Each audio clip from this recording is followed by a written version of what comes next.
Arjun, if you can understand the divine secret of my birth and my pastimes, you will not take birth in this world again. When we engage in bhakti, keep in mind that Bhagavan does leelas. Otherwise, lots of doubts will be created. If Ram is God, how come he doesn't know where Sita is? Very basic question. If he is God, he should be all-knowing. And if he is God, he should be all-pervading. So there should be no question of his separation from Sita. And he is experiencing Viyog. And he is also unaware of where Sita is. Until Hanuman comes and tells him that, she is an Ashok Vatika. So you will say, how can this be God? We know that God is all-knowing. Ram doesn't seem to be all-knowing. So we have to keep the third point in mind. His leelas are divine. What is the difference between leela and karma? Karma is what we all do. We want happiness. We are devoid of happiness. And for the sake of our happiness, we engage in karma. But God is an ocean of happiness. He has no need of external happiness. Bliss is his Shakti, Radharani, Sita ji, Parvati, Deyadi, Hladani Shakti. So he doesn't do karmas, he does leelas. Or you can call them divya karmas. The leela is an act. Banawad, dikhawa, show. The all-pervading Lord has taken on a form. What is this? It's his leela. The all-knowing God is asking, where is Sita? What is this? This is also leela.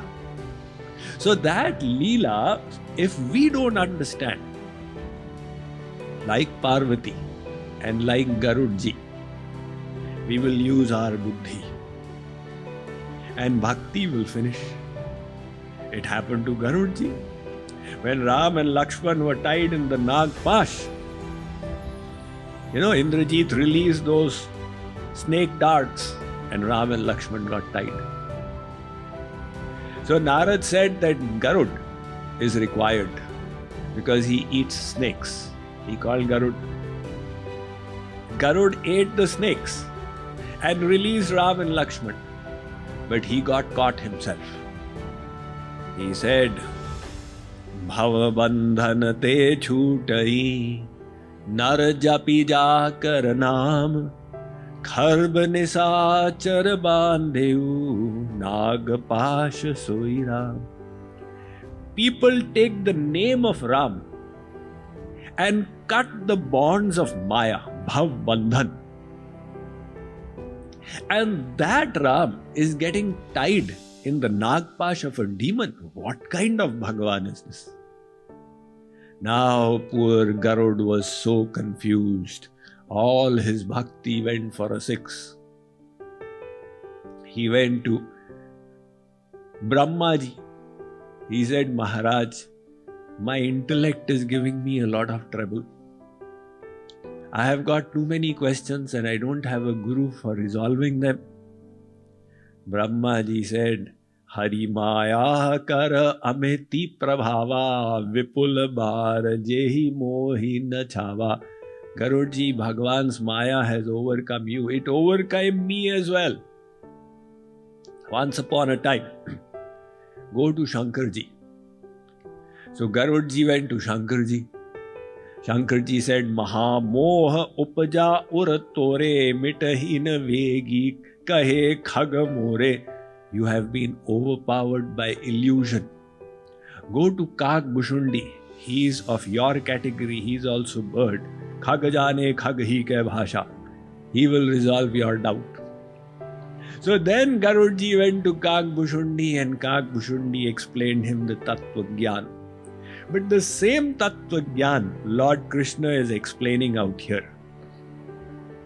He is saying that, look, Arjun, keep this knowledge in your intellect in case you wish to do my bhakti. Remember, my birth is divine and my leelas are divine. With that resolve of the intellect, now you will not apply the buddhi. Why did Bhagavan do this? Why did Bhagavan do that? And then you will engage in devotion. So with that devotion, you will purify the mind. And when the mind is purified, the heart is purified, you will receive the grace.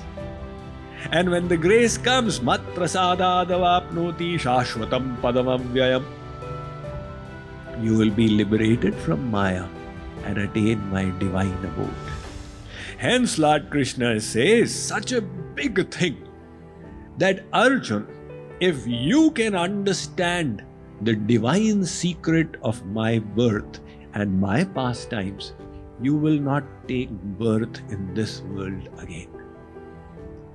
So if you wish to say this material world is so bad, mask mandate, no mask mandate, vaccination, no vaccination, forget it, I don't want to come here again, then have this verse, accept it, understand it, make it fit in your heart, and stop applying the buddhi to the leelas of God. Then without going backward, forward, you will only go forward, cleansing your heart through the simplest path of bhakti.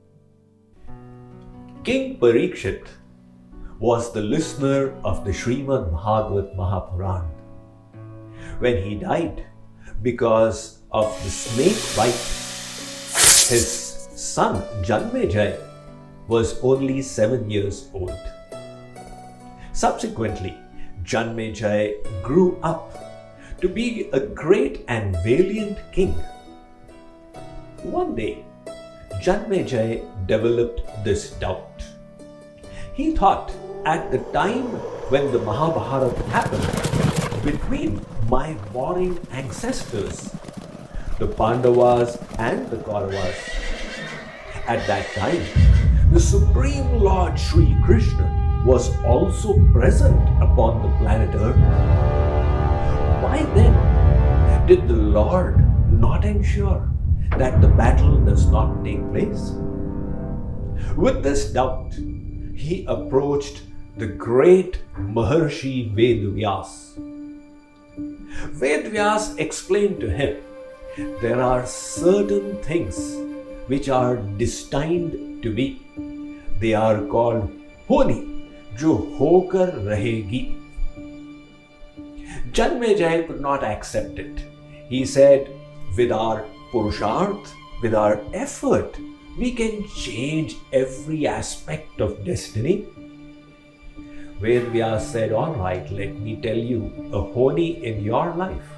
You cut it and show me. 5 years from today, don't go horse riding.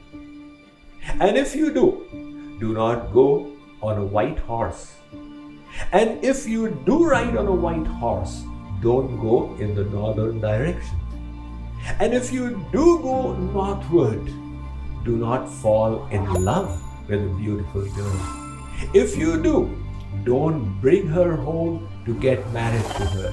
But even if you do make her your queen, do not kill any Brahmins on her prodding you.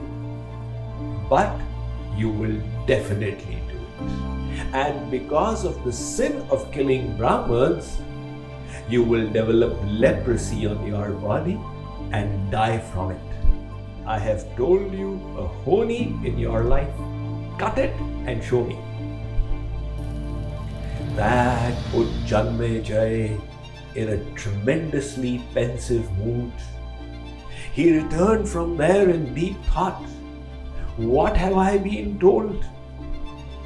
All right, Vedvyas said 5 years from today, do not go horse riding. I will give it up right away.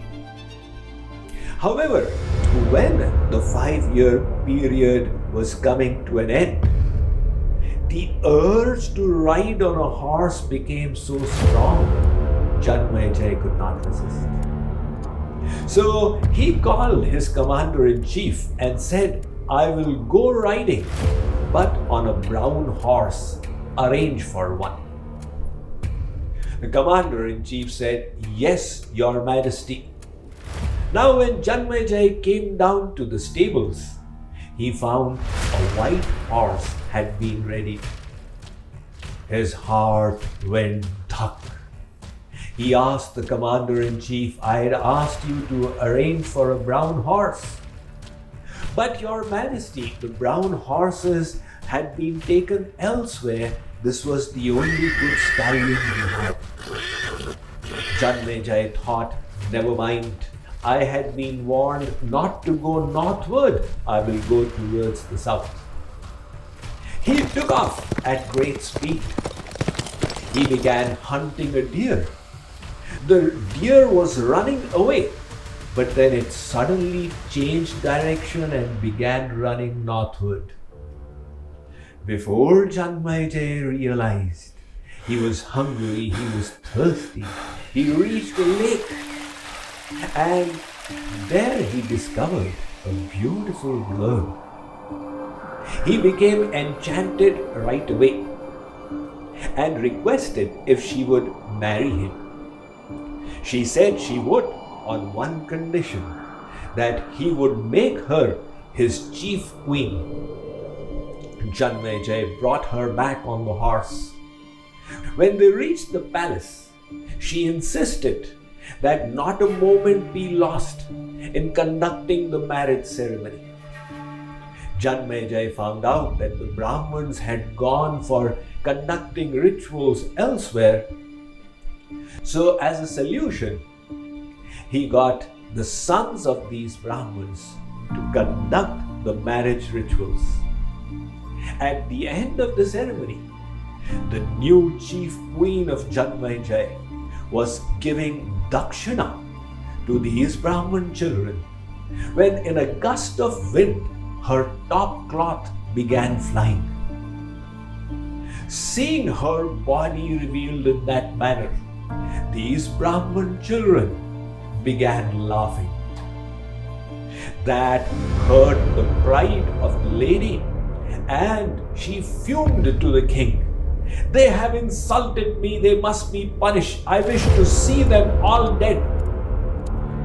The king had become enslaved by her charms, and he obeyed her commands. These Brahmin children were killed. The consequence of that sin of Brahma Hatya was that in a few months' time, Janmejaya's body was covered with leprosy. He now remembered what Ved-Vyas had said. So he went to Ved-Vyas and said, O sage, the Honi you had described has happened. How can I be saved? Ved-Vyas responded, I had told you. Nevertheless, there is one solution. Go to Vaishampayan Rishi and hear the entire Mahabharata from him. As you keep hearing one chapter, the leprosy from one limb of your body will start getting healed. But the condition is, do not create doubt anywhere. And if you do, that corresponding limb will not be cured. I have told you the solution. But I am also telling you, you are going to doubt, because of which your knees will retain the leprosy and you will die from it. Janmejaya was now happy and sad. He proceeded from there to Vaishampayan Rishi, and he pleaded before the sage to hear the great stories about his ancestors. His father Parikshit, his grandfather Abhimanyu, his great-grandfather Arjun. Vaishampayan Rishi began relating the story, and thus the Mahabharata is the dialogue between Vaishampayana and Janmejaya. As Janmejaya continued to hear one chapter, the leprosy from one limb of his body started getting cured. However, at one point, Vaishampayana related that Bhimsen had such strength. If he lifted an elephant by the trunk, turned it around and threw it,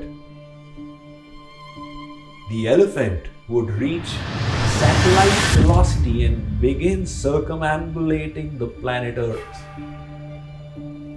Hearing that, Janmejaya guffawed loudly. "Oh sage, you expect me to believe such rubbish?" Vaishampayana said, "You do not believe? Let me prove it to you." He lifted a hand, and one elephant who had been rotating since the time of Bhimsen came and fell upon the earth. Vaishampayana had proved the point, but the doubt that Janmejaya had resulted in the leprosy from his knee not getting cured, and because of that, Janmejaya passed away. The story is placed in the Mahabharata to convey to us all the instruction that if you wish to benefit from the Leelas, the pastimes of the Lord, then apply your mind to them to increase your love. But don't apply the intellect. Apply the intellect towards the world. I am not the body, I am the soul. Why do I still repeatedly get attached to the world? Here, use your whole intellect towards the names, forms, virtues, pastimes, and abodes of the Lord. Apply your mind. Increase your love. That is the way to benefit from these scriptures.